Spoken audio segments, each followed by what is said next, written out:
Ajá. Entonces decimos, son 12. No les vaya a pasar como un amigo mío, mentiras que a cualquiera nos puede pasar, por un amigo. Y ese amigo me dice, ¿y dónde está Lucas? ¿Y dónde está Mateo? Y yo, esos son los evangelios. Y son los 4 evangelios, que son Mateo, que son Lucas, Marcos y... Pero los discípulos eran otros, no son los mismos de los 4 evangelios. Vamos a mirar. Lucas, por ejemplo, que era un médico, no está en los 12. Yo les voy a decir ya y ahorita vemos dónde está escrito. Los menciono. El primero fue Simón, conocido también como Pedro. Luego de Simón, ¿y por qué Simón no encabezamos? Porque él era el líder. Simón era ahí el que comandaba al resto. El segundo era Andrés, hermano de Pedro. El tercero, Jacob, hijo de Zebedeo. Jacob tenía un hermano llamado Juan. Juan, hermano de Jacob, que también era hijo de Zebedeo. No es el mismo Juan el Bautista. El Juan el Bautista es el primo. Este Juan es el discípulo o el apóstol. Quinto, Felipe. Sexto, en unas versiones tú los vas a ver como Natanael, pero en la lista aparece como Bartolomé. Séptimo, Tomás. Todos sabemos quién es Tomás. Santo Tomás. Mijitos, que yo soy como Santo Tomás, vea. Hasta que no vea, no creo. Porque era el más incrédulo de todos. 8. Mateo, el recaudador de impuestos. 9. Jacob, hijo de Alfeo. 10. Tadeo. 11. Simón. Pero este Simón es distinto a Simón Pedro. Y 12 no puede faltar. ¿Quién será el 12? El torcido, ¿cierto? Siempre hay uno torcido en todos. Dios mío bendito. Miren, estudiar todo el día, haberme metido todo el día. Bueno, cuando es del año pasado, yo creo que le había dicho a doña María Eugenia, vamos con los 12 discípulos, seguimos la saga. Y yo había mirado, había estudiado, sí, pero uno dice, yo ya me sé eso, ¿cierto? Ay, Dios mío bendito. Hoy haberme metido a ver como todo esto, solamente les voy a decir algo que se los iba a dejar hasta el final, pero se los voy a decir al principio y también lo cierro al final. Y yo le decía a mi esposo ahora, es muy impresionante porque los 12 discípulos son el fundamento de la iglesia. Es decir, la iglesia se construyó en esos 12 personajes. ¿Saben qué significa eso? Significa que el Señor escogió a 12 personas que en todas las iglesias iban a tener. Me explico. En Encontrados por Jesús, para las naciones, están los 12 discípulos, porque están las características de los 12 aquí. Pero usted va a la iglesia Avanza o a la iglesia Comunidad de Fe, o exactamente allá usted dice, este es el Mateo de aquí, este es el Pedro, este es el Tomás, este es ¿el qué? El Judas. Y este es el Judas. Como Dios en su perfección y en su sabiduría dijo, bueno, voy a sacar a 12 del común y el corriente. Los voy a sacar del común y el corriente, 12 hombres que me muestren quién es la iglesia. De verdad que me conmovía mucho Porque uno cree y pretende que la iglesia es perfecta, pero no es así. Y tanto Dios sabía que no es así, que escogió a los 12 más sencillos, más comunes, más imperfectos, para demostrarnos a nosotros 2000 años después que nosotros junto como ellos somos imperfectos, comunes y corrientes, y que las luchas que ellos tenían son las mismas luchas que nosotros tenemos, y las vamos a ver hoy. Hoy no vamos a hablar de ningún personaje particular, hoy vamos a hablar de todo el equipo y cómo fueron llamados, porque hoy es la introducción. Yo espero que usted se enamore de esta saga y que cada jueves diga: no me la puedo perder. Llego a casa, me conecto, porque eso no puedo perdérmelo. Los 12 discípulos, bueno, quiero hacer una aclaración. Todo el estudio está basado obviamente en las escrituras, pero el orden de la investigación fue sacada de un libro que se llama 12 hombres comunes y corrientes, de MacArthur. ¿Cómo es? MacArthur.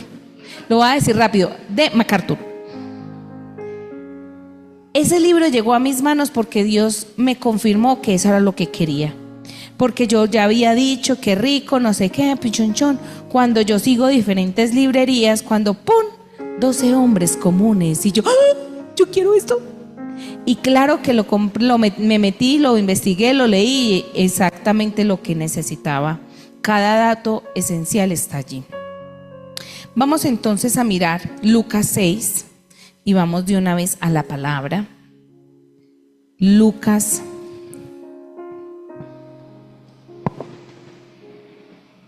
6, para que miremos la lista de lo que les acabé de decir. En el versículo 12 de Lucas 6 dice: cierto día, poco tiempo después, Jesús subió a un monte a orar y oró a Dios toda la noche. Señor, ¿estás seguro que esos sí son? Señor, confírmame. Señor, yo no puedo creer que esos sean. Yo me imagino a Jesús ahí en la lucha.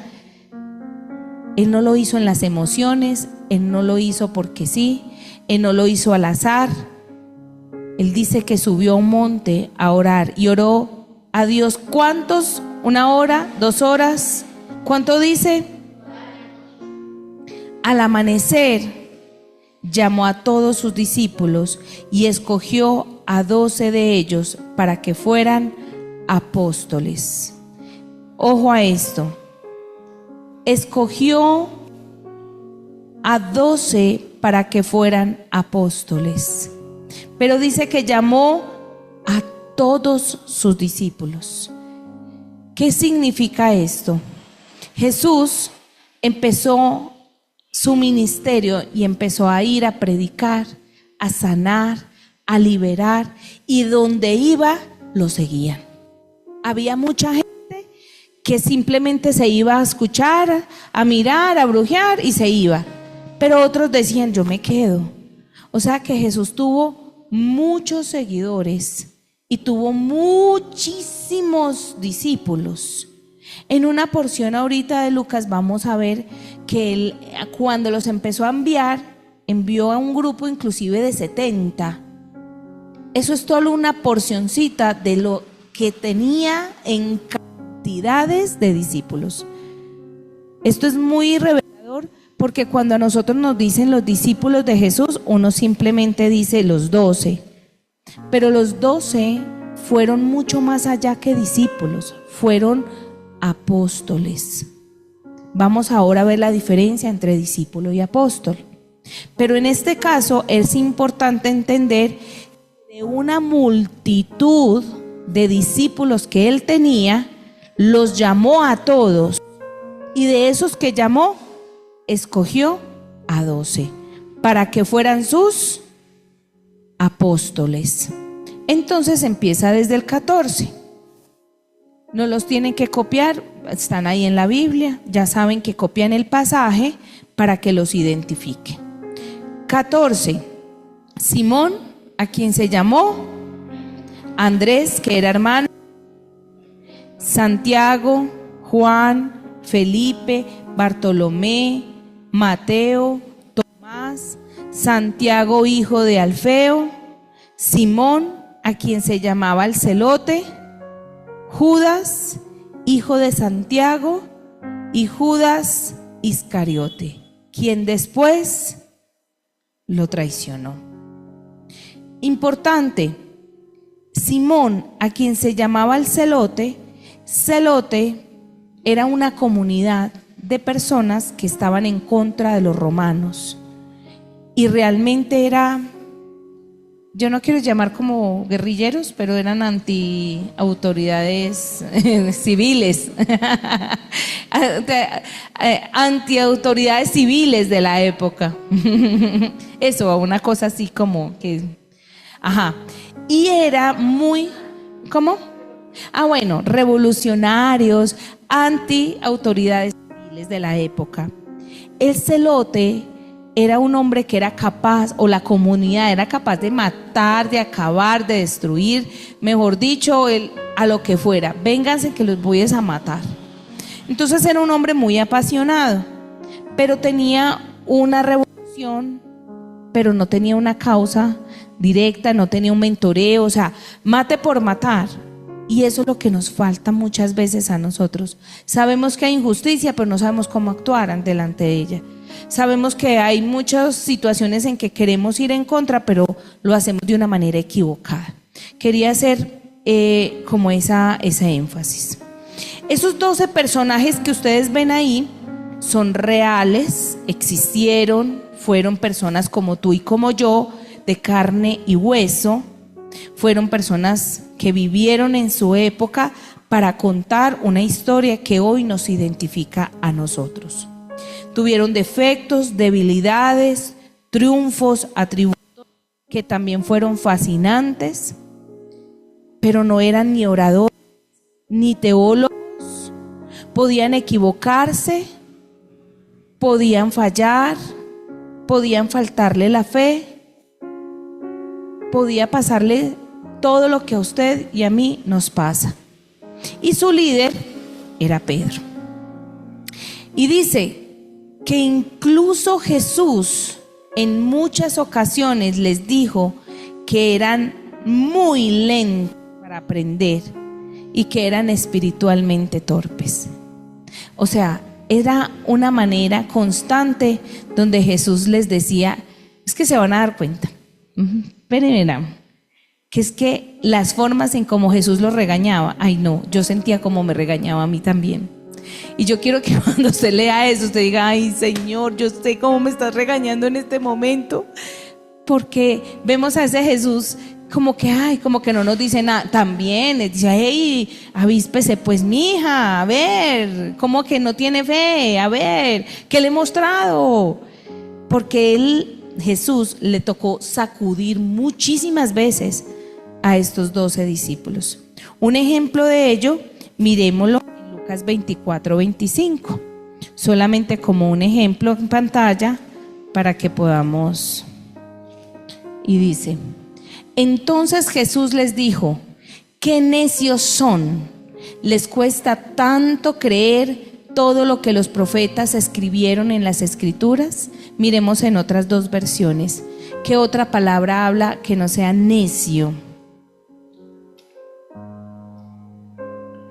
Entonces les dijo, oh insensatos, y miren la palabra, tardos de corazón, para creer todo lo que los profetas han dicho. ¿Cómo creen ustedes que Jesús nos diría a nosotros en este tiempo? Oiga, usted sí que es lento. Una más moderna. Qué torpes son ustedes, les dijo, y qué tardo se me fue y qué tardos de corazón para creer todo lo que han dicho los profetas. ¿Sabe? Son muy lentos, son quedados, Ya les dejamos los rollos. Yo me siento, les explico, les hablo. Y ustedes son tardos para entender, lentos. Y yo decía, Dios mío, qué paciencia. Esto a mí me ministra de una manera increíble como pastora, también como oveja. Como oveja, porque en muchísimas ocasiones mis luchas son gigantes. Y como pastora, uno dice, ¿cuántas veces, amor, hemos enseñado eso? Y cómo salen y hacen lo contrario. O sea, entonces yo ya puedo llamarlos en cualquier momento y decirle, oh, qué insensato eres. Tardo de corazón. Torpe, qué torpe eres. Ya usted se la va a pillar y ya usted puede decir con toda tranquilidad, ah, no, si lo dijo Jesús, ¿cómo no lo va a decir la pastora? ¿Sí o no? Ya me van a entender. Muy bien. Quiero hacer énfasis nuevamente, el ex-zelote, porque ya él dejó de serlo, era un hombre radical, decidido a derrotar el gobierno romano, pero su arma era la violencia.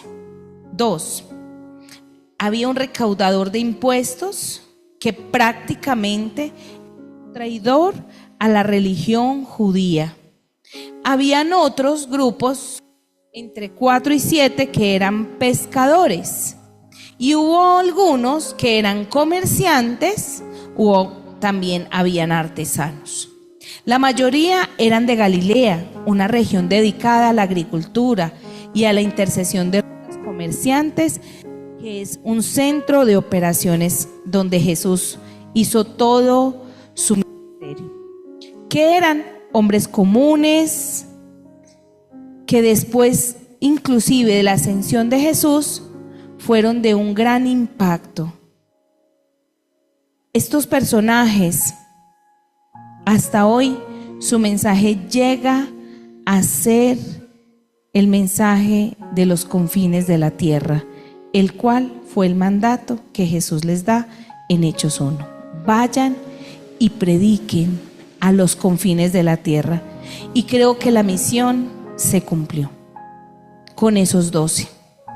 Los 12 fueron llamados personalmente por Jesús, porque Él los conocía mejor que nadie.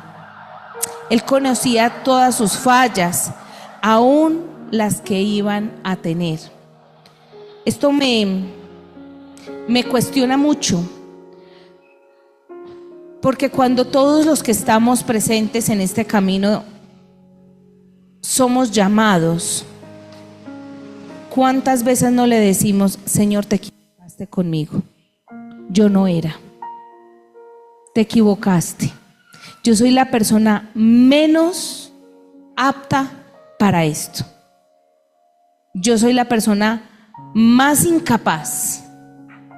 Yo no sé cantar, yo no sé tocar batería, yo no sé predicar, yo no sé manejar niños, yo no sé tener paciencia para discipular a otros, yo no sé orar por otros, yo no tengo amor en mi corazón, yo no tengo ninguna habilidad de lo que se necesita para estar allá. Te equivocaste conmigo. Exactamente lo mismo sucedió. Si usted me pregunta, cuando los discípulos fueron llamados o los apóstoles fueron llamados, yo les veo la hoja de vida a ellos y uno pensaría, no aplica, no es apto. Pero no es lo que en mi humanidad ni en la humanidad de ningún hombre cabe.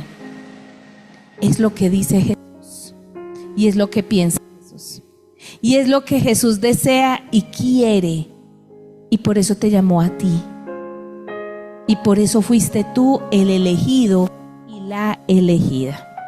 Vamos a mirar, por favor, Juan 6. Bueno, vamos a mirar primero Juan 2. Después de las bodas de Canaán,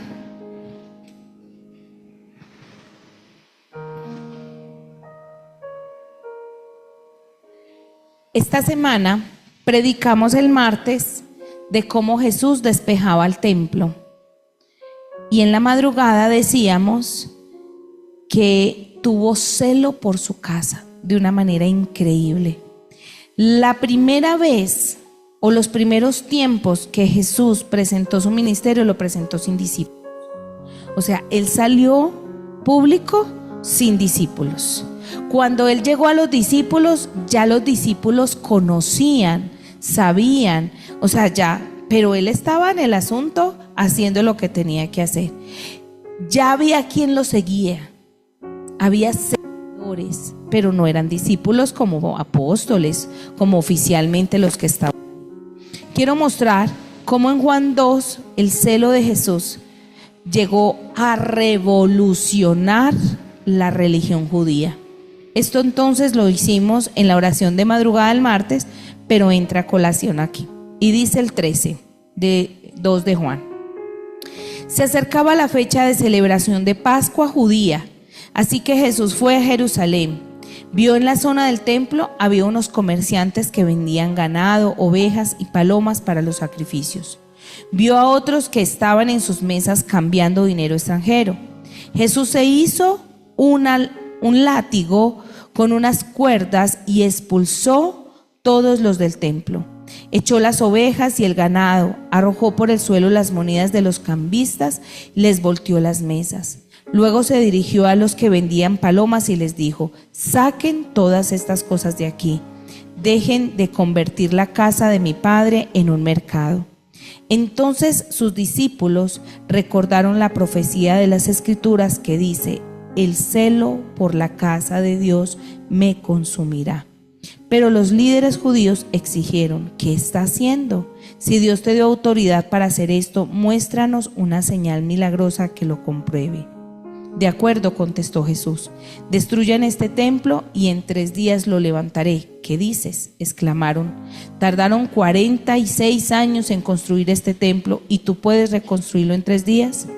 Pero cuando Jesús dijo este templo, se refería a su propio cuerpo. Después que resucitó de los muertos, sus discípulos recordaron que había dicho esto y creyeron en él, y creyeron en las Escrituras y también en lo que había dicho. ¿Qué pasa? En esos momentos había fariseos, saduceos, líderes religiosos, y eran los que mandaban la parada, y eran los que tenían autoridad sobre el templo y cómo se manejaban los asuntos del templo. Eran la mata de la religiosidad.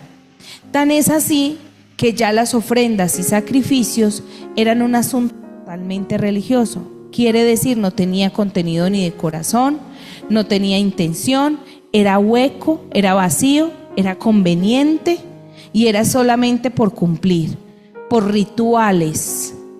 Pero no había realmente compromiso con Dios ni un amor puro hacia Dios. Entonces Dios miró a todos esos religiosos y se quedó ahí analizándolos y les dijo: bueno, ¿qué hay aquí? Nada. En todos vio que habían apariencias y no había amor, no había compromiso, no había autenticidad, no eran genuinos, no eran realmente lo que son y lo que desean para Dios. Todo era basado en lo externo. ¿Qué hace Jesús? Se molesta y dice: y así vienen a la casa de mi padre, coge las mesas y las tumba. ¿Qué significa? Yo voy a cambiar toda esta estructura, yo voy a cambiar todo lo que hay aquí y les voy a demostrar. Y lo primero que voy a hacer para que ustedes se dan cuenta que esto va a cambiar es que los que me van a seguir, los que van a creer en mí y los que van a atender mis enseñanzas no son ninguno de ustedes. En esos 12 de la lista no hay un saduceo, no hay un religioso, no hay un fariseo, no hay un líder de la religión. Nicodemo es el que sigue en el capítulo 3 de Juan, y inclusive tiene un encuentro con Nicodemo, y Nicodemo es un hombre que es temeroso a Dios y él como que se la pilla. pero ni siquiera el corazón de Nicodemo le da para decir, dejo toda esta religiosidad y me voy con usted. Él dice, yo sé quién es usted, pero yo no me puedo mover de aquí. Entonces, los 12 que fueron seleccionados no tienen tintes de religiosidad por nada. Entonces, ¿a quién tiene que escoger? A los pescadores, a los iletrados, a los que no son teólogos, a los que no son súper sabios. Escoge a los más sencillos y los más cotidianos. Coge a los más corrientes, a los más impulsivos, a los más tercos. Pero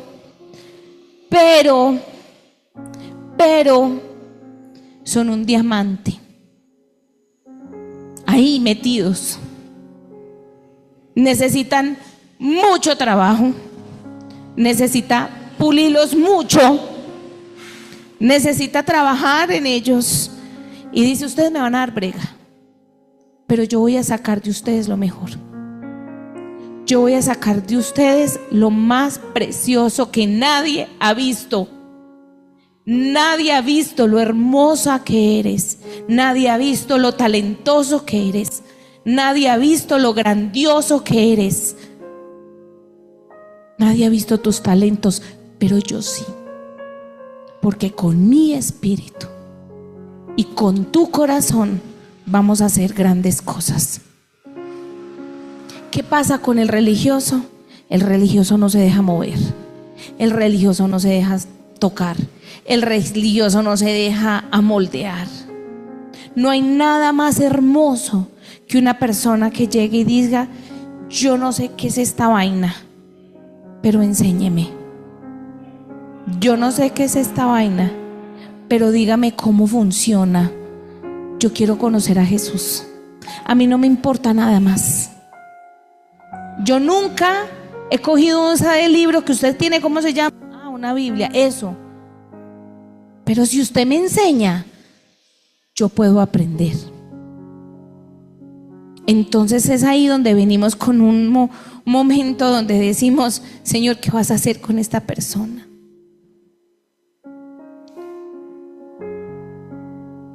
Y ahí es, yo no sé si Sergio esté conectado, mi amor.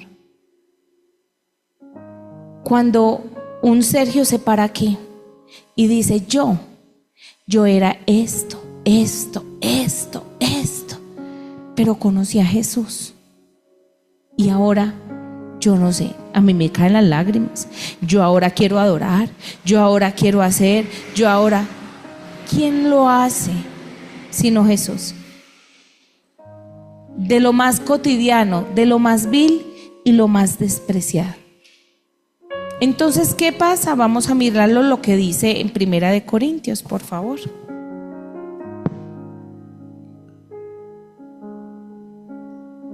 Y lo vemos en el capítulo 1.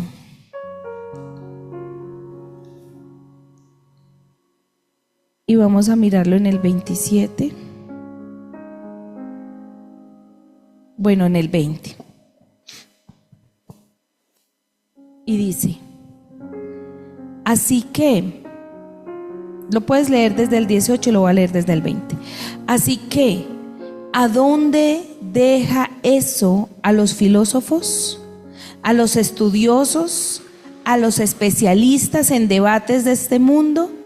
Dios ha hecho que la sabiduría de este mundo parezca una ridiculez, ya que Dios en su sabiduría se aseguró de que el mundo nunca lo conociera por medio de la sabiduría humana.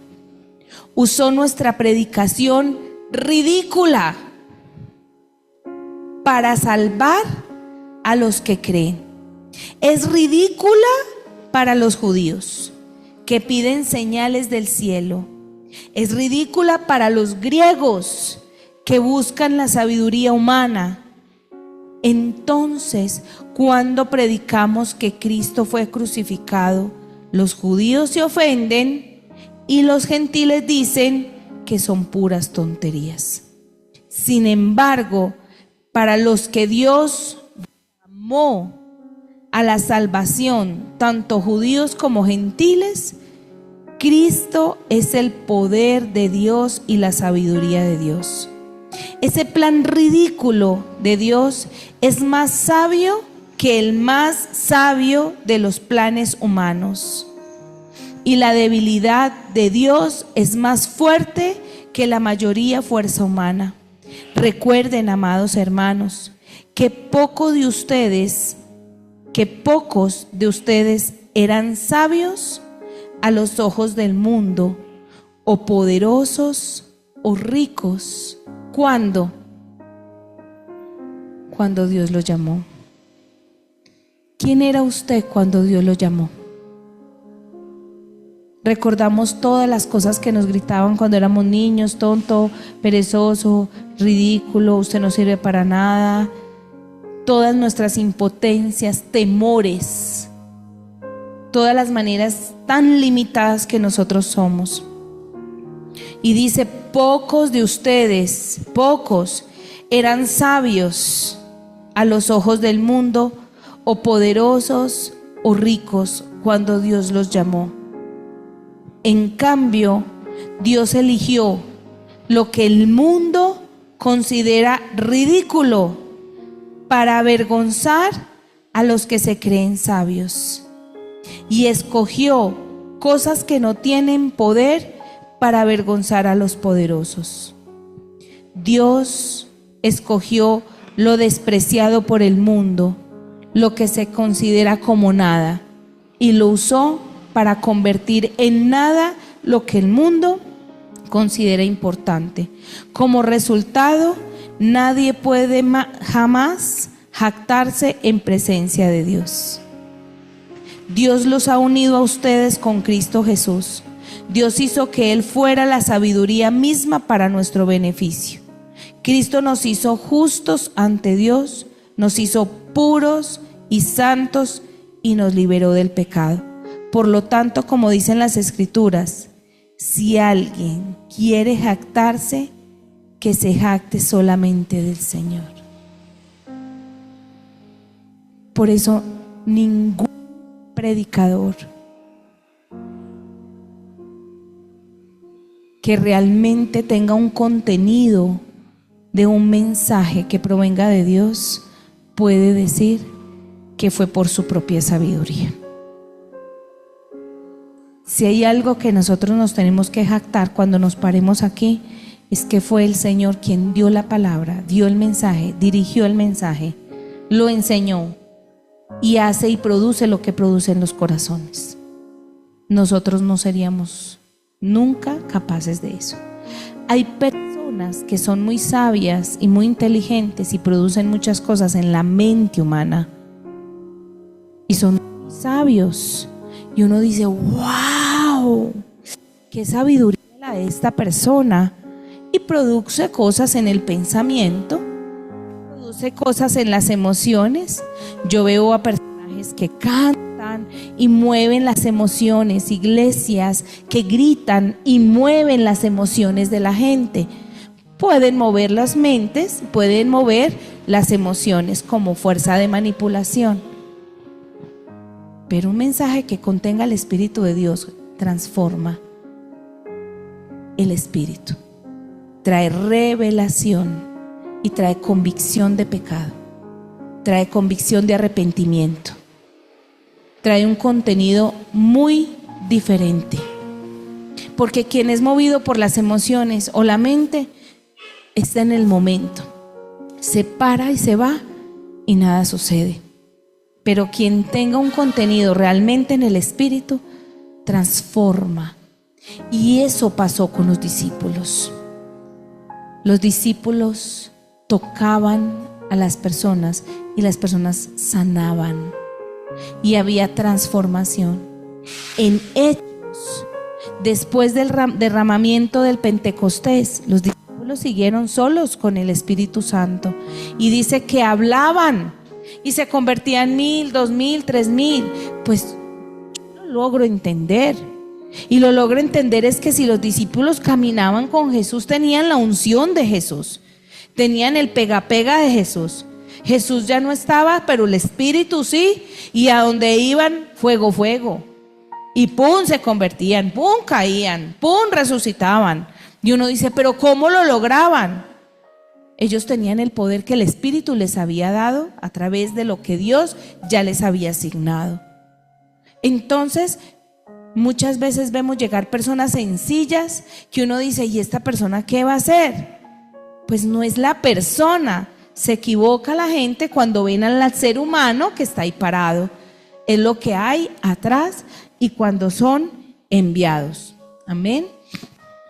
Muy bien. Vamos entonces a ver un dato muy importante. El ministerio de Jesús fue 3 años, desde que hizo su primera manifestación o aparición hasta su día de crucifixión. Pero resulta, y esto es un dato muy importante que me pareció, que yo dije, wow, yo pensaba que los discípulos habían caminado con Jesús 3 años como en discipulado. Pero la verdad, el discipulado real de Jesús hacia sus discípulos fueron de 18 meses. Es decir, el tiempo de los 3 años a la mitad. ¿Por qué? Porque al principio solo eran seguidores. Tuvo 3 etapas. 1, cuando vieron a Jesús y empezaron a seguirlo. 2, cuando les dio un ministerio. 3, cuando ya les dijo, son apóstoles y les dio autoridad. Ahí empezó a caminar realmente enseñándoles. O sea que, bendito, nosotros llevamos en la iglesia unos 5 años, otros 10, otros 20, otros 3 años y somos todavía torpes. Estas personas fueron meses. La única diferencia es que eran 24/7. Nosotros somos el domingo. Si acaso 1 o 2 devocionales en la semana y tenemos raticos. Esta gente fueron 18 meses, pero por la mañana, por la tarde, por la noche, comían con Jesús, desayunaban con Jesús, se acostaban con Jesús, se levantaban con Jesús y todo era Jesús.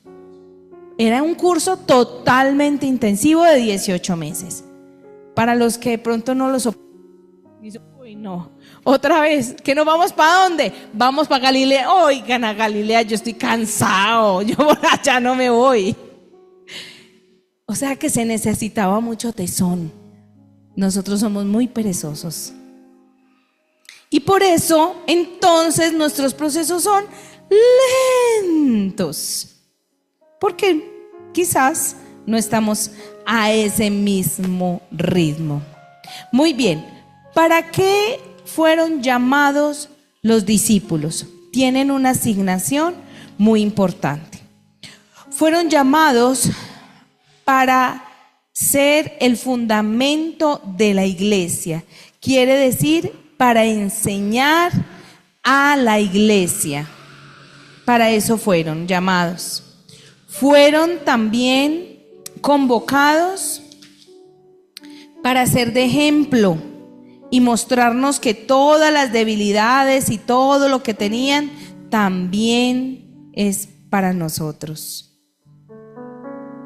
Fueron llamados para expandir y para hacer crecer la iglesia. Esas 3 comisiones tendrían. Yo les pregunto, ¿sigue vigente hoy?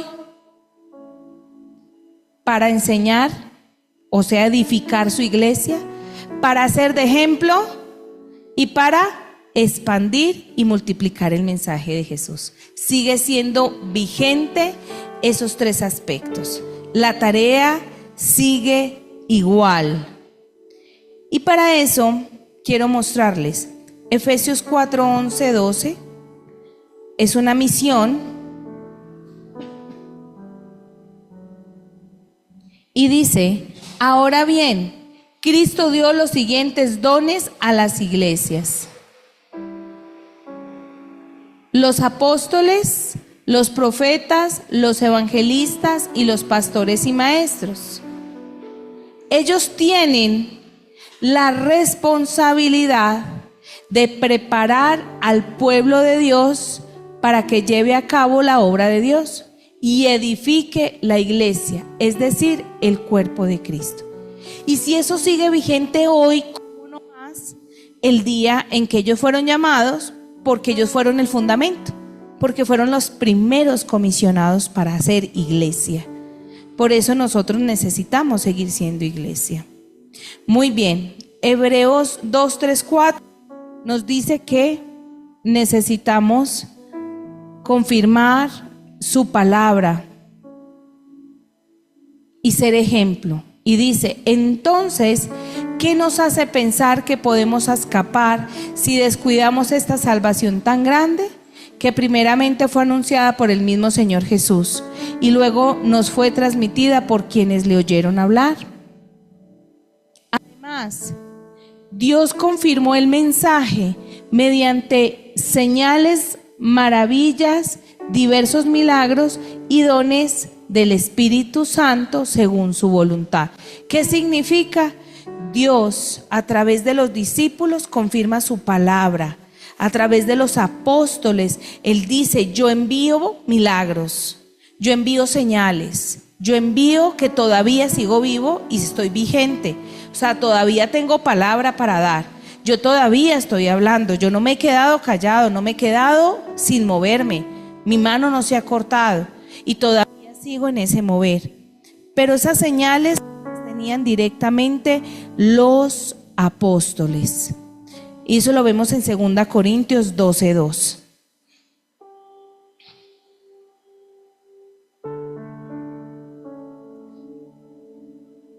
Hace 14 años fui llevado hasta 12, amor. Ajá. Cuando estuve con ustedes, les di pruebas. Esto lo está hablando Pablo, pero Pablo también era un apóstol. Estamos hablando de la convocatoria o de la asignación que le corresponde a un apóstol. Y dice, pruebas de que soy un apóstol, pues con paciencia hice muchas señales, maravillas y milagros entre ustedes. Estos apóstoles también recibieron todo poder y autoridad. Vamos a mirarlo cuando fueron convocados en Mateo.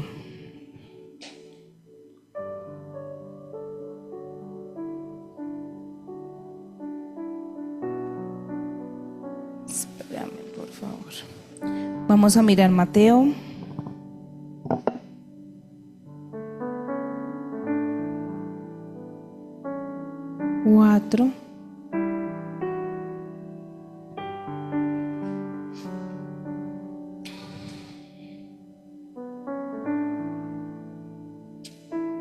Se me fue Mateo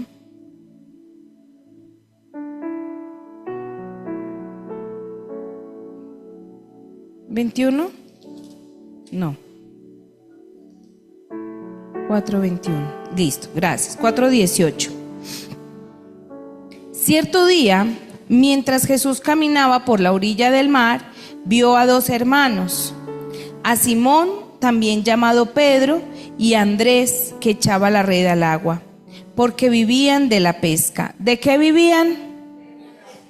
Jesús los llamó: vengan, síganme, y yo les enseñaré cómo pescar personas. Y enseguida dejaron las redes y lo siguieron. Un poco más adelante de la orilla, vio a otros dos hermanos, Santiago y Juan, sentados en la barca junto a su padre Zebedeo, reparando las redes. También los llamó para que lo siguieran. Ellos dejando atrás la barca y a su padre, lo siguieron de inmediato. Quiero decir algo, y es que vuelvo y comienzo. Cuando Dios nos llama, nosotros no sabemos ni tenemos idea a lo que Él nos está llamando. Mi esposo era un empresario. Yo hacía eventos, trabajaba en asuntos como directora comercial en algunas empresas.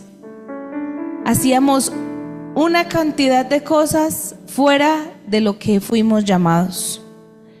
Cuando el Señor nos llamó, no teniendo ni idea, simplemente empezamos a orar por la gente y yo dije, Dios mío, pero ¿yo qué estoy haciendo? No tenía conocimiento. Las metepatas que tuve que haber tenido fueron muchísimas. Y gracias a las personas como Aleja, como Caro, como Lili, que han estado con nosotros desde el comienzo, porque de verdad qué vergüenza, qué pena. O sea, yo espero que en estos años que hemos caminado hayan visto cómo hemos evolucionado un poquito. Pero yo de verdad que en la ignorancia completa sabía que el Señor me había llamado. No tenía más, tenía un llamado. Pero cuando viene esta palabra y dice Jesús, yo les enseñaré. Lo único que en esta noche, a través de este mensaje, si apenas empiezas a caminar con Jesús, o si apenas hace unos días hiciste una oración de fe o no la has hecho, para los que estén conectados, o si llevas muchos años y dices, pero Señor, yo no sé cómo, hoy la respuesta es, yo les enseñaré. Todo lo que los discípulos aprendieron, dicen, yo les enseñaré. Pero hay un requisito, y es dejar todo lo que hay atrás para seguirlo. El problema del que no aprende y no quiere aprender es tan simple como que el yo quiero aprender pero no suelto nada, no voy a aprender. Porque si yo me pongo en la palabra en el instante de la cena de Pedro, usted se imagina donde Pedro le diga, listo, yo me voy con usted, pero vea, yo vivo muy ocupado. Yo no tengo tiempo sino 2 horas a la semana, si acaso. Y de ahí lo que me alcance a enseñar, yo voy aprendiendo. Yo no estoy diciendo que dejen sus trabajos, estoy diciendo que dejen moldearse en todo el tiempo. Él tuvo que dejar de ser pescador, tuvo que dejar de ser lo que era para ser otra persona. Y nosotros normalmente tenemos que dejarnos moldear y dejar que Él nos transforme en quienes Dios quiera realmente que nosotros queramos. Nosotros no le prestamos atención a eso. Quiero también hacer una parte de observación general que me parece importante. ¿Cuántos discípulos apóstoles? ¿Cuántos? El número 12 dice que es autoridad y gobierno. El número 12 significa una perfección gubernamental o una autoridad divina. Cuando ustedes le hablan del número 12 en la Biblia, le hablan de la autoridad de Dios. Y para eso se confirma con las 12 tribus, que son los 12 hijos de Jacob. Y que esos 12 fueron llamados para conquistar y para gobernar. Esas 12 tribus eran para establecer el reino de Dios. La voluntad divina estaba en los 12. También el 12 me habla que en el Antiguo Testamento los profetas menores fueron 12. Y esos profetas menores me parece súper importante porque eran los que transmitieron el mensaje de la preparación para los corazones y que esa autoridad se estableciera aún en el gobierno. Los 12 profetas menores simplemente los voy a anunciar: Oseas, Joel, Amós, Abdías, Jonás, Miqueas, Nahum, Habacuc, Sofonías, Ageo, Zacarías y Malaquías. 12 profetas menores. Y si ustedes se dan cuenta, en Apocalipsis hay diferentes números 12 en representación, como el que dice que hay 12 tronos que vienen para juzgar. Esto representa a una autoridad que los discípulos tenían, llamados apóstoles. Vamos a ver entonces la diferencia entre lo uno y lo otro. Dice que el discípulo es también llamado el enviado. Significado: el enviado. El discípulo, y me gusta mucho, lo dice que es, espérenme por favor, el discípulo, aquí está, me dice que es el que está comisionado, pero el apóstol es también llamado mensajero. Este apóstol en el griego, que es también llamado enviado, significa en griego ángelo o ángelo, y ahí viene la palabra de ángel. Por eso usted dice: ay, Dios me envió un ángel. Y los ángeles eran llamados también esos discípulos. La palabra griega de ese apóstol habla de ángelo, que es en el griego ángel. Pero un apóstol es mucho más que un mensajero, porque es un embajador, es un delegado, es un representante oficial. El discípulo como tal simplemente habla que es un aprendiz. El discípulo es un aprendiz, y a través de lo que aprende,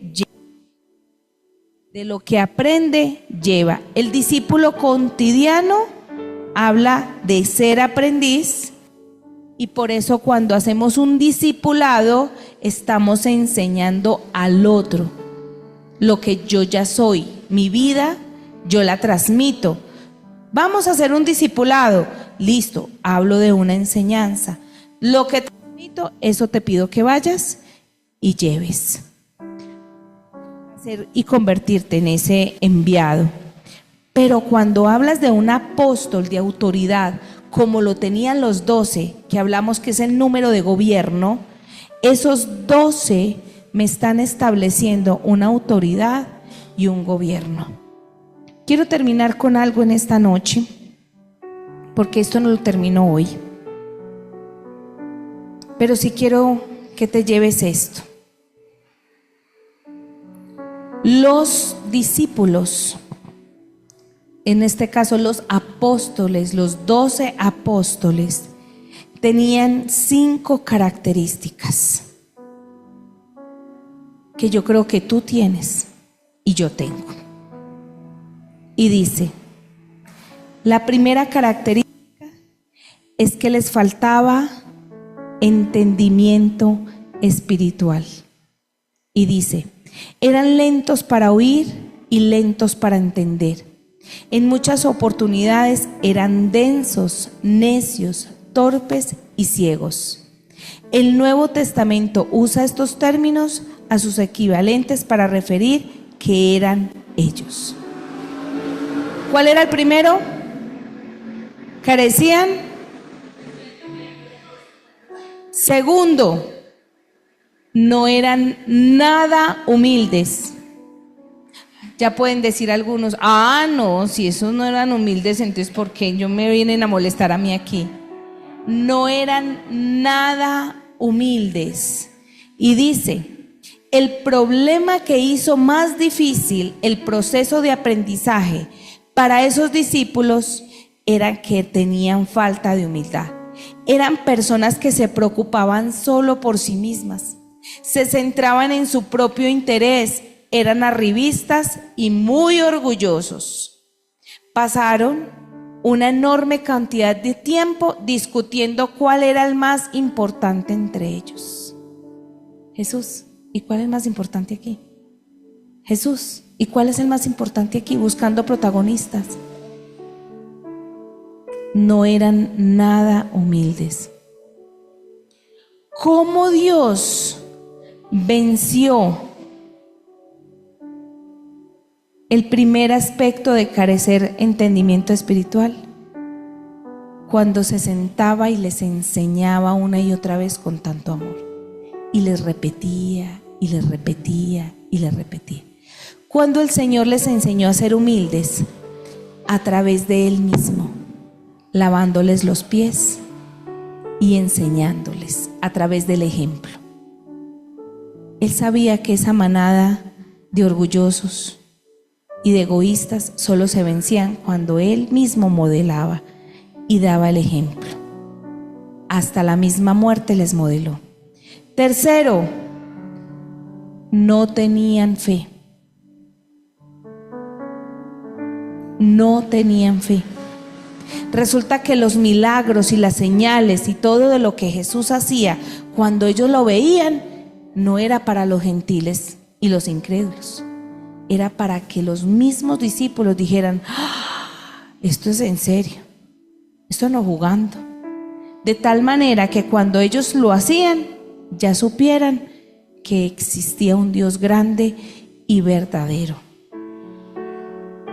Cuarto, carecían de compromiso.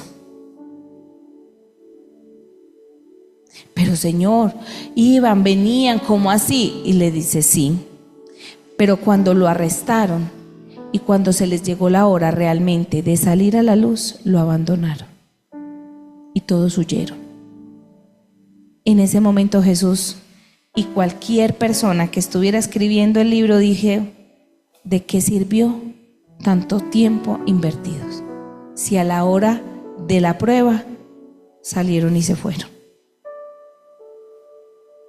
Quinto, carecían de poder en sus propias fuerzas, porque eran débiles, indefensos y muy cobardes.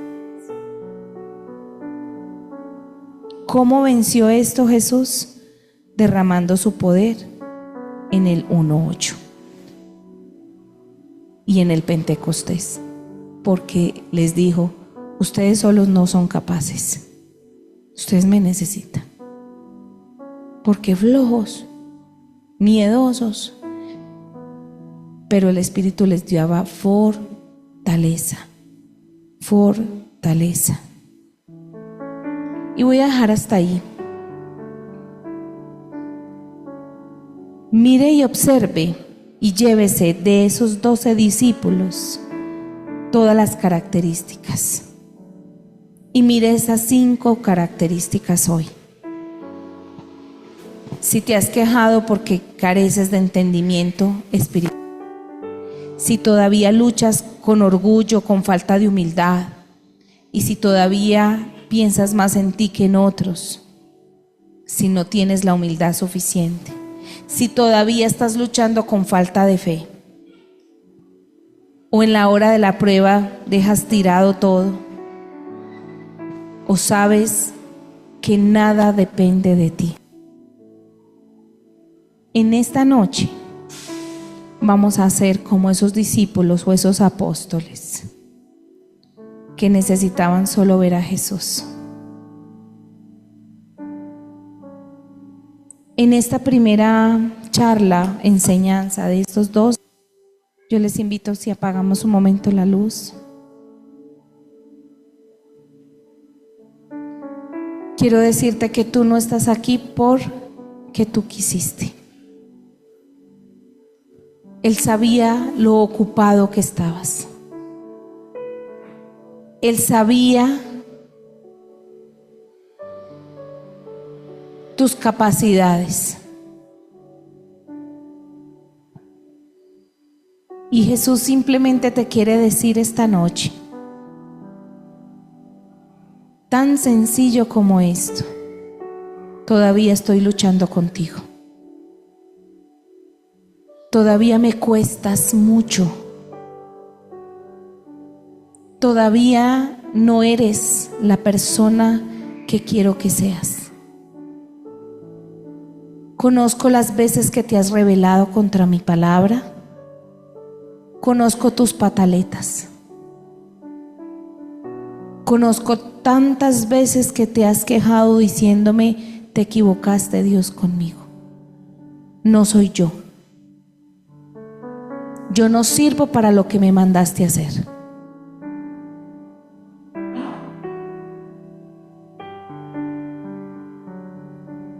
Y el Señor te dice: no me he equivocado, sé exactamente quién eres, sé qué hay en tu corazón,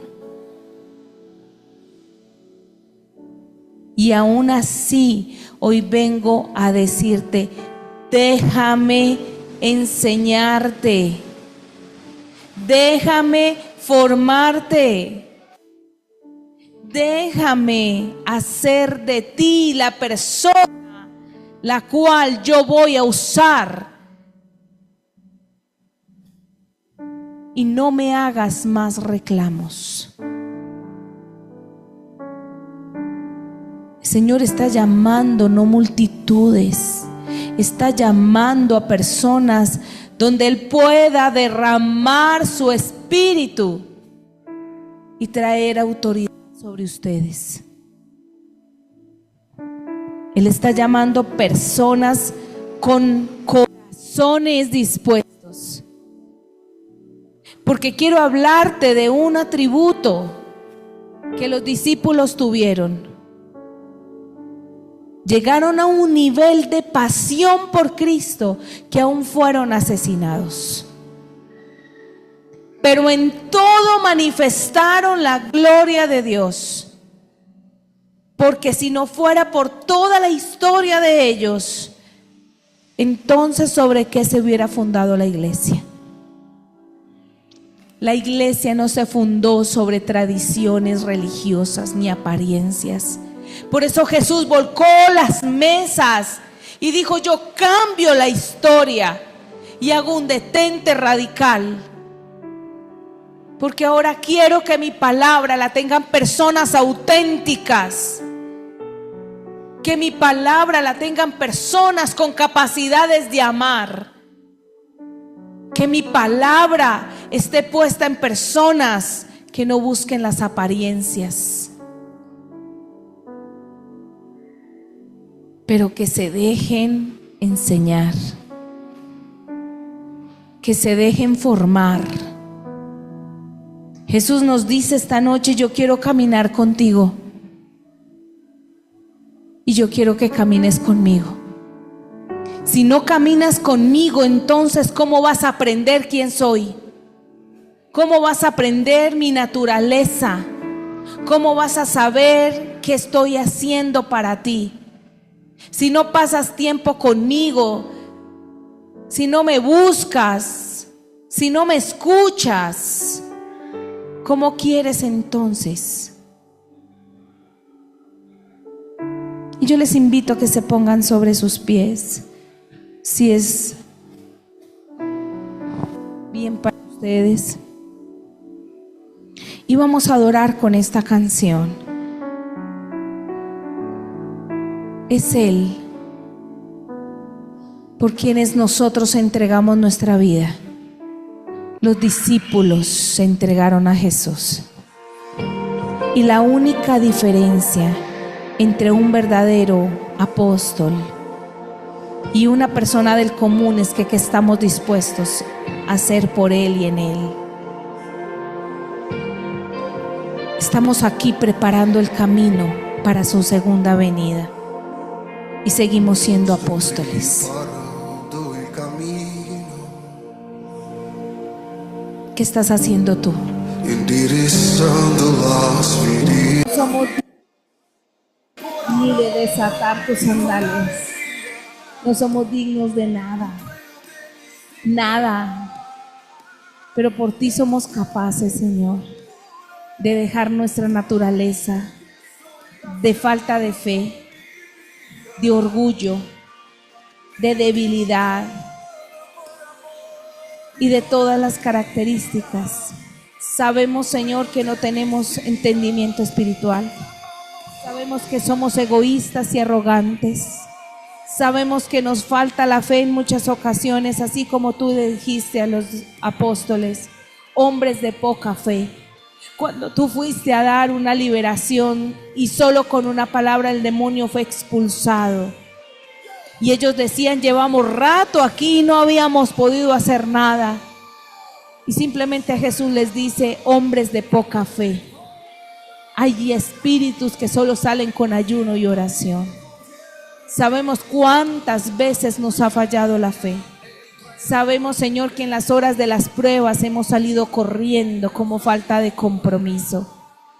Y sabemos, Señor, que tenemos mucha carencia de poder porque somos muy débiles. Pero queremos decirte, Señor, que como tus apóstoles, aquí estamos para continuar con el legado de la iglesia. Aquí estamos para entender las 3 posiciones por las cuales son llamados tus hijos apóstoles y tus discípulos. 1, para la edificación de la iglesia y para seguir formándola. Para eso llamaste apóstoles, para eso llamaste evangelistas, para eso llamaste pastores, para eso llamaste profetas, para eso llamaste maestros, para edificar la iglesia. Y aún hoy seguimos siendo comisionados. Señor, sabemos que fuimos llamados como los apóstoles para ser ejemplo y para llevar tus señales, para llevar tus prodigios, para llevar tus milagros, para orar por enfermos y en tu nombre sanarlos, para llevar, Señor, libertad al cautivo y en tu nombre hacerlos libres, Señor. Sigues siendo un Dios vivo, sigues teniendo poder, pero nuestras dudas no nos permiten experimentar el poder de tu Espíritu, Señor.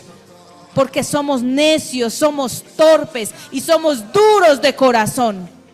Y somos cómodos, solo pensamos en nosotros.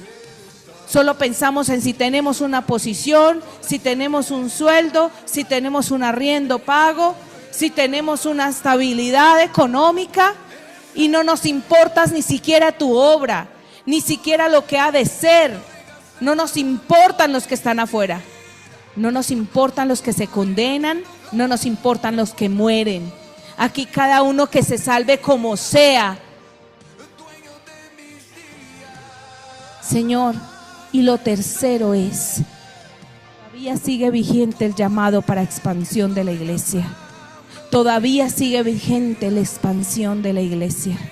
Y perdónanos, porque en muchas ocasiones somos tan ligeros y tan cómodos que no nos importa cómo ir a dar el mensaje a otros. Y yo como pastora, Señor, te pido perdón, porque yo veía todo esto.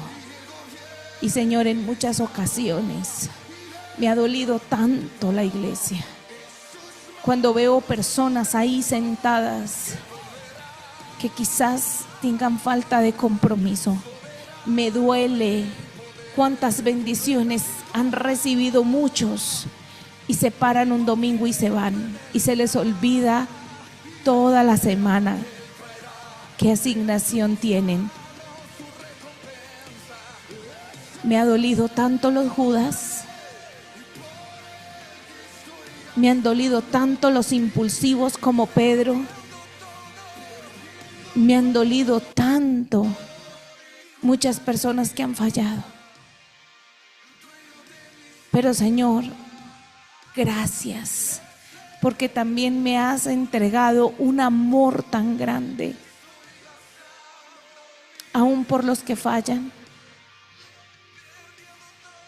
Y si tú los amas, ¿yo por qué no habría de amarlos?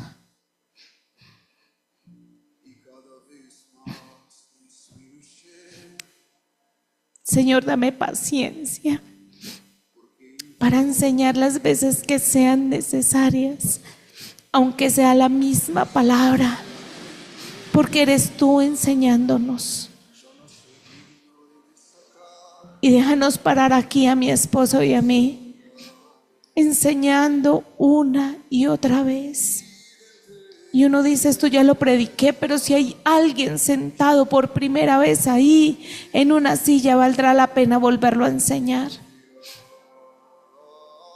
Señor, gracias por la paciencia que me has tenido a mí y a mi esposo. Gracias porque cuando fuimos llamados no teníamos ni idea de lo que estábamos haciendo.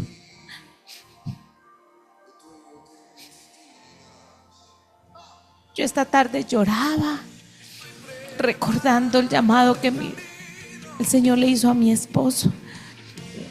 Él le dijo: sígueme. Y ver su terquedad, su tardanza. Y yo decía: wow, Señor, tú sabías que había ahí. Y yo te lloraba y decía: Señor, soltalo una vez más, que Él no quiere venir.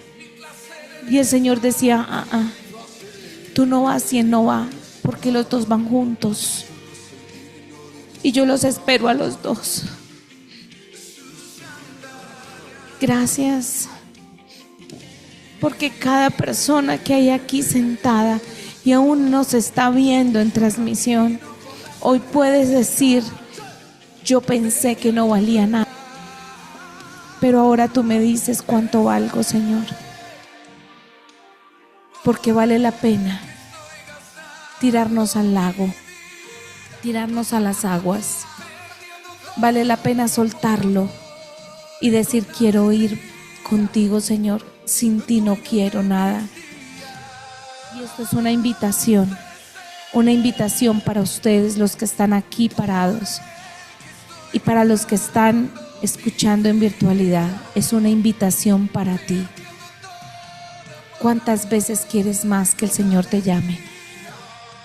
¿Y cuántas veces vas a seguir usando tus excusas baratas, diciendo que eres torpe, que eres ciego, que eres mudo, que eso no lo entiendes y que no lo sabes hacer? Eso es una gran mentira, porque es a ti a quien te llamó y es a ti a quien te quiere usar. Porque Él no quiere que tú te glorifiques y Él no quiere que tú digas que te destacaste por tus muchos conocimientos y tu saber. Él quiere que tú le glorifiques a Él, porque quien hace la obra es Él y quien se glorifica es Él. Quien hace todo posible en cada uno de nosotros es Él. Es Él, es Él, es Él, es por Él, es Él y es por Él, es Él y es por Él. Vamos a terminarlo ahí. No es por ti.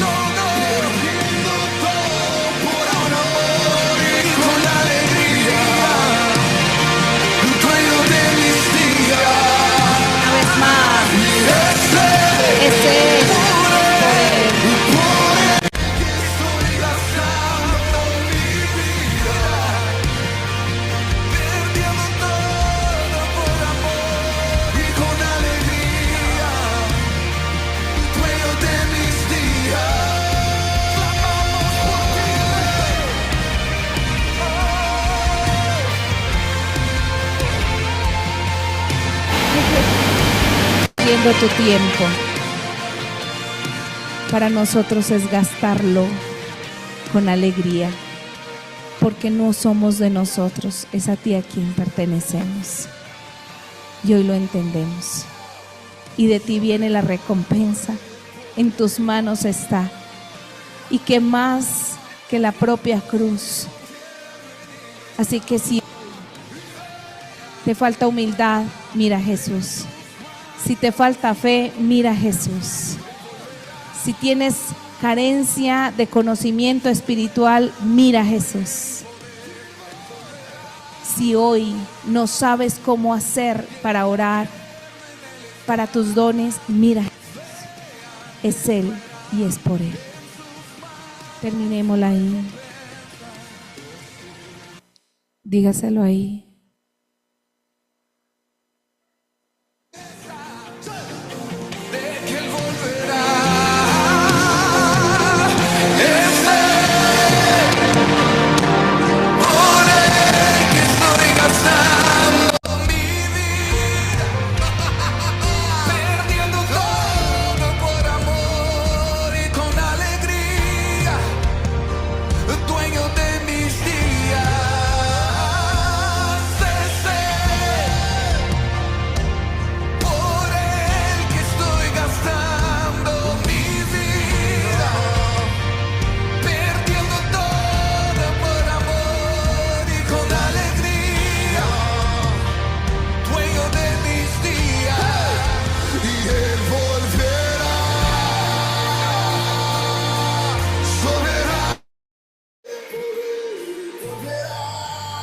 Síguenos llamando, Señor, y no desistas de nosotros.